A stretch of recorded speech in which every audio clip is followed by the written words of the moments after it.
এই যে কদবেল গাছে এই যে কলি আসতেছে, এটা কি থাকবো না না থাকবো জানি না।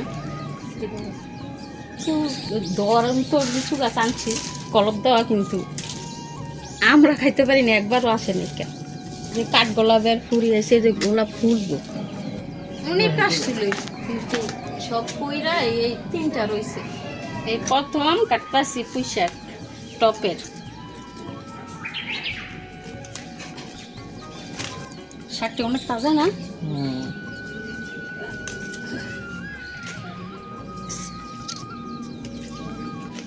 আবার হয়ে যাবে মানে 2-1 দিন গেলে আবার পুরি নিলা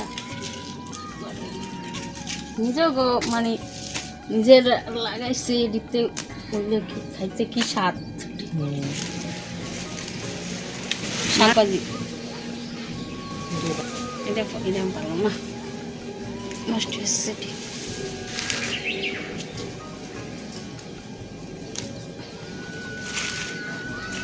নিজের কাছে ডালি থাকলেই চলে, থাকবো নাকি জানি মনে থাকবো না, এটা আরো হয়েছে।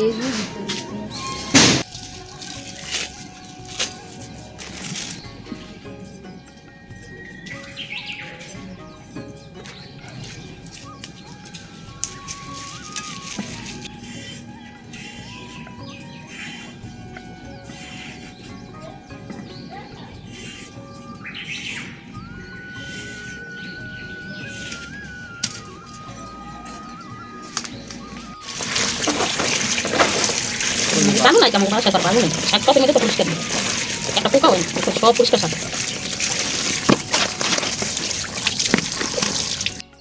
রসুন কুচি, পেঁয়াজ কুচি, কাঁচামরিচ,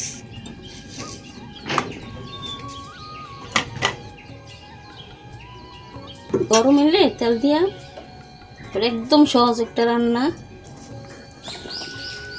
তখন পেঁয়াজ কুচি দিবেন,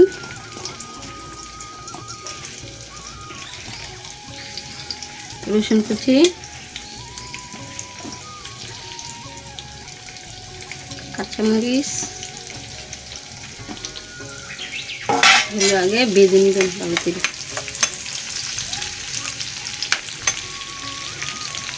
রসুন কাঁচামরিচ ভাজা হলে আলু দিব সাথে, আলু না দিলেও পারেন, যেমনি খাইতে মন চায় রান্না করবেন। আলু দিব, বেশি ভাজার দরকার নেই, বেশি ভাজলে অন্যরকম হয়ে যায় পেঁয়াজটা, নাহলে কাঁচা কাঁচা থাকলে ওই পেঁয়াজ দিয়ে শাক খাইতে পারে। লবণ দিবেন পরিমাণ মতো,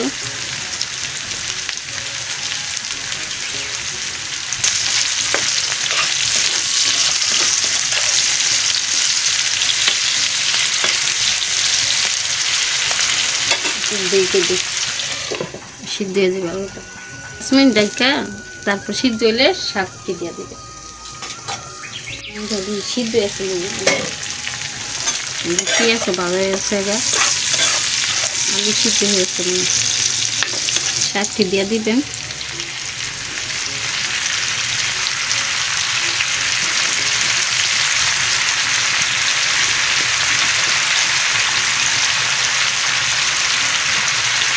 শাকটি দিয়ে 2 মিনিট পরে খুলবেন ঢাকনা, পরে এই যে শাকের ঢাকনা খুলবেন, সিদ্ধ একটা লাড়া দিলে সিদ্ধ হয়ে গেছে মনে করেন।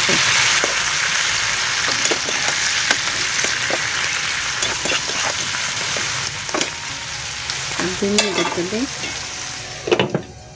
এই যে 2 মিনিট হয়ে আছে, শাক মনে করেন হয়ে আছে। একদম সহজ রান্না করা, মানে 10-15 মিনিট সময় লাগবো শেষ রান্না।